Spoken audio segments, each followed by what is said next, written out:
It's time for me to release another novel. My fans have already been requesting a new book, and they're wondering when to expect the next bestseller. I've had 14 books on the bestseller list already. Everyone asks me how many more incredible storylines I'll have, and if I will continue to write, or retire. They have no idea how my books are written, and what makes them so mesmerizing. They would probably never believe when I sit down to write. I have no idea what the story will be, who the characters are, or what will happen. Spirit, I call upon you. Write this book. I'm ready. I now have my storyline. It was a bright sunny day, when Cassidy slowly walked into the large cafe, hoping to lose herself among strangers. After the fiasco last night, her greatest wish today was to be invisible, or at least anonymous in a crowd of unfamiliar faces. Just as she'd scoped a quiet spot in the back, a tall man standing behind her grabbed her arm. Thank you, Spirit Guide. The manuscript is done, and it will be in print within a week. I think this may be my best story yet. This is sure to be a bestseller like all the rest. No one can write stories as good as me, or as fast as I can. If I wanted to, I could release a new bestseller every week. But I must pace myself, so that no one becomes suspicious. It was a bright sunny day when Cassidy slowly walked into the large cafe, hoping to lose herself among strangers. After the fiasco last night, her greatest wish today was to be invisible, or at least anonymous in a crowd of unfamiliar faces. Just as she'd scoped a quiet spot in the back, a tall man standing behind her grabbed her arm. Boo! Andrea, you scared me. I couldn't resist. You were so engrossed in that book. Honestly, how does he do it? How does he write so many stories that people can't wait to read? I wish I could write like that. I have dreamt for years about writing a best-selling book. It would be a dream come true if I get the chance to talk to him at the book signing. I'm going to ask him 1,000 questions about what goes into writing the way he does. Is there a formula? Does he use his life experiences? Does he get inspiration from stories in the news? There has got to be a secret of how he's had so many bestsellers. If only I knew. I imagine it's like anything else. You do your best work and accept criticism. Then you take the criticism and use it to improve your skills. Keep being humble and look for ways to improve, and you'll be on the bestsellers list too. You'll see. But please remember to be humble. Because that author sure isn't. You're right, he is arrogant. But putting that aside, he's at the top of his game. I've read all 14 of his books and I hope he writes many more. When you meet him today, tell him you've read every word he's written. And maybe he'll be impressed enough to share a few tips with you. I hope so. But if he only gives you general advice, don't be too disappointed. I know you'll be a successful writer, whether he helps or not. I can't believe it. I'm about to meet Mr. D's on Esther. How do I look? Like you just swallowed a bowl of chili peppers. Relax. He's a mere mortal like everyone else. Besides, he looks like a grandpa. No wonder he tells stories for a living. Ladies, I'll be happy to autograph your book. But the seminar is over, so I won't be taking any more questions. Oh, please could you spare me a few minutes? I've been a fan of you for years. Have you now? Yes. In fact, I've read all your books. Some of them twice. Only some of them? So now you think I owe you something? Weren't my books spellbinding enough? Your books are captivating, sir. The point I'm trying to make is that I love your books. I buy them and read them as soon as they are released, and I dream of writing like you. Would you give me a little advice? Like I said, the seminar is over. Please. I've traveled a long way to meet you, and the seminar isn't supposed to be over until 5 o'clock. It's barely 4:30. Young lady, you've had the privilege of being in my presence and meeting me. As you know, I'm one of the most successful authors of our time. And I have already generously shared little bits of wisdom to everyone in attendance. Now, you must accept the seminar is over when I say it is. Be happy I'm willing to give you an autograph. Good day to you. Wow, I knew he was arrogant, but that was uncalled for. You have every right to expect the seminar will last as long as it was advertised for.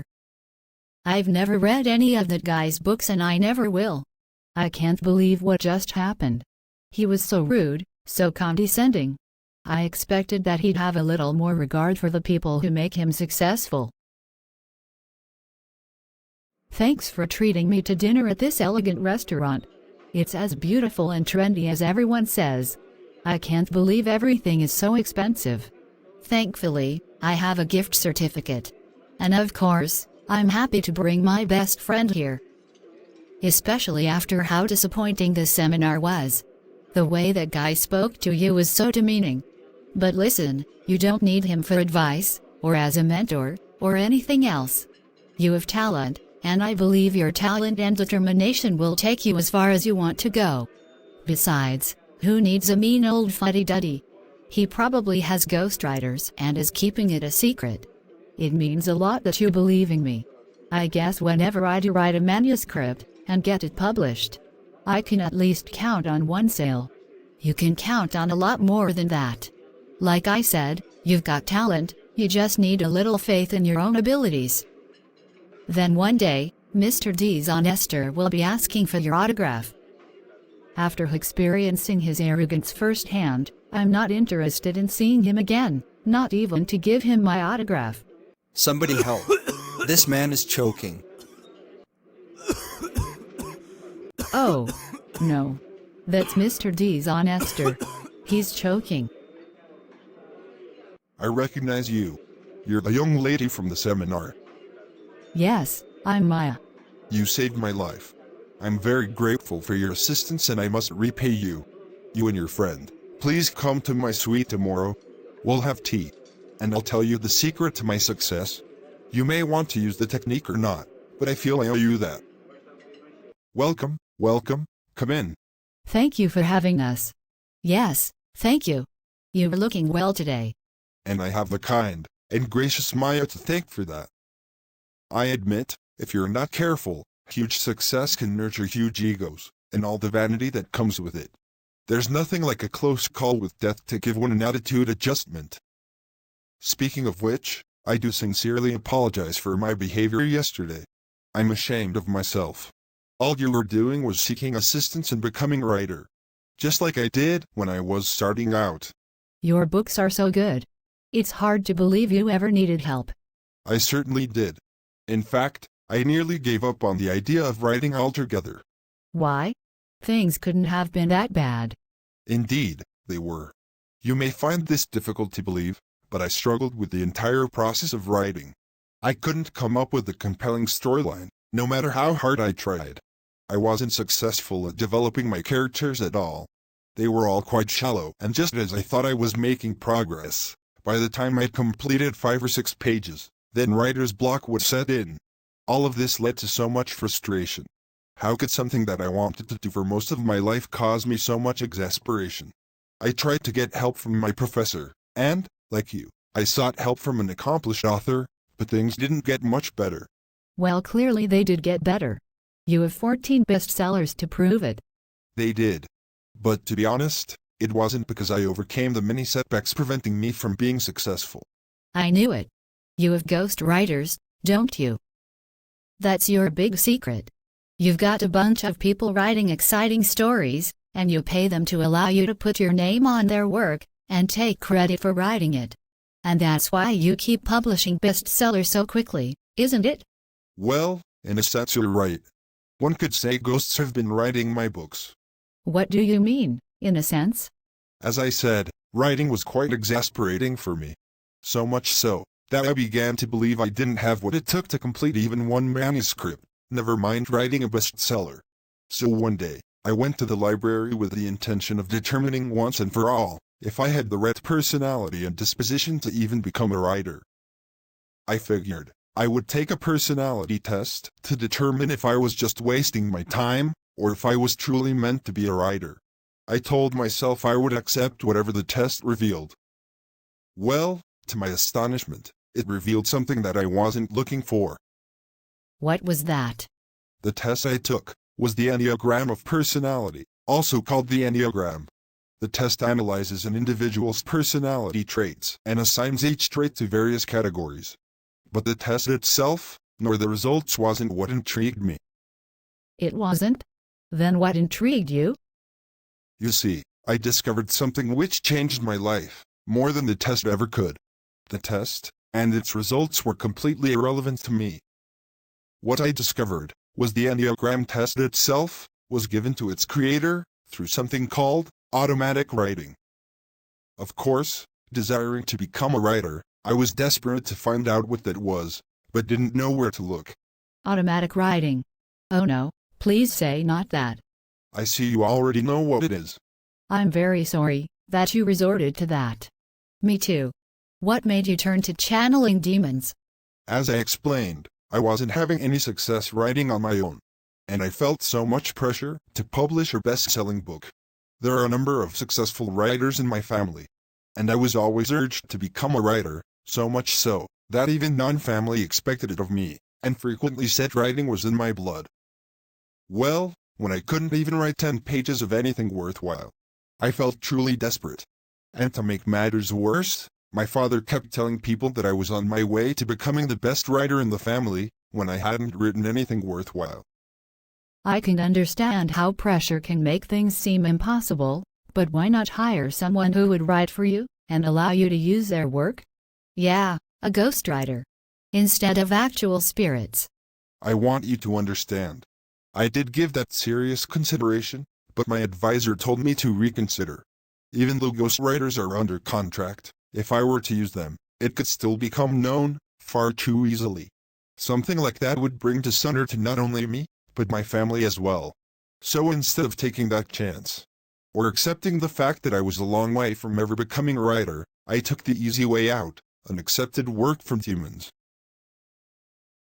And when I researched automatic writing more, I learned many occultists throughout history have gone into trances, or deep meditation, and received written manuscripts from the demonic world.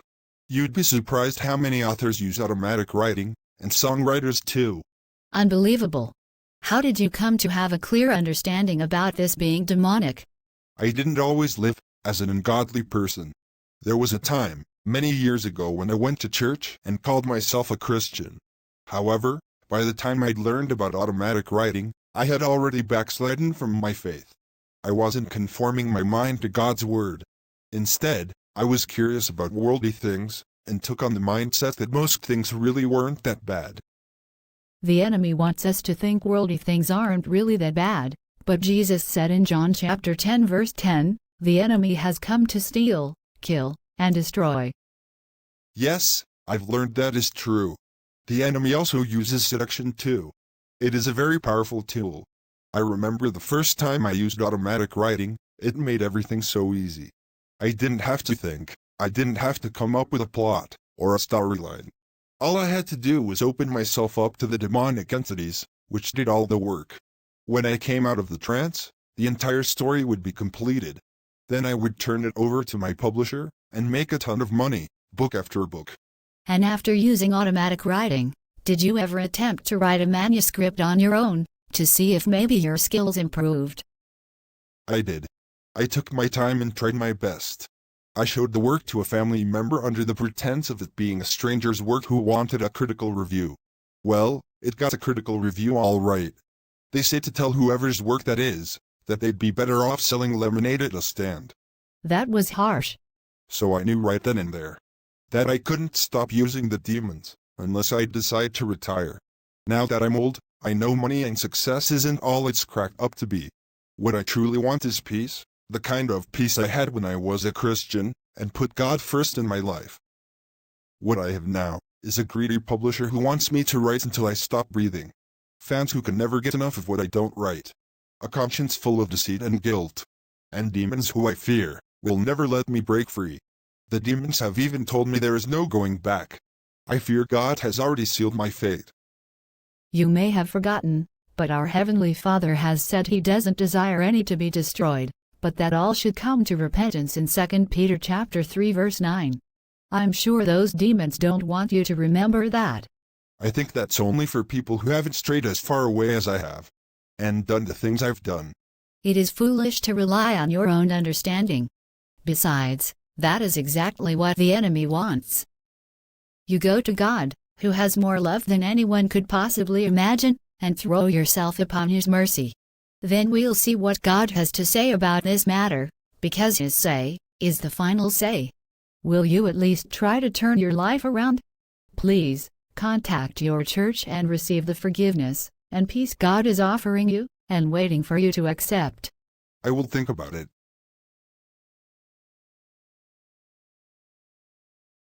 Maya, Andrea, my friends. It's so good to see you. I'm glad you could make it. Everyone has been eager to meet the two ladies who were so instrumental in helping me find my way back to the Lord. Thank you so much for inviting us. It's wonderful to see you happy and back in fellowship with believers. I agree. And thank you for inviting me as well. There is something that I'd like to share with you both. I told my publisher I was retiring. Really? How did that go? Well, they said if I did not fulfill my contract obligation and write at least 3 more books, then they would take me to court and sue me. I'm sorry. So what are you going to do? Use another writer? Something like that. I demanded they allow me to work in collaboration with another writer. That way, the other person would get full credit and payment too. Then, they could continue writing under their own name and use this opportunity as a launching pad. That's a fantastic opportunity. I'm glad you feel that way, because I am impressed with your writing, and I'd like to offer you this chance to get established. Really? Me? Yes. That's an amazing offer. Wow. It's the opportunity of a lifetime. Thank you so much. Praise to the Most High God. I've been delivered from demons and uncleanness of automatic writing, and I'll never do it again. I never knew how much I missed my relationship with the Lord until I came back. I'm so happy that He put the two of you in my life. Well, I don't have any idea what you may have in mind for the first book. But your last book could be about a successful man who gets delivered and returns to the Most High God. I think that's a great idea.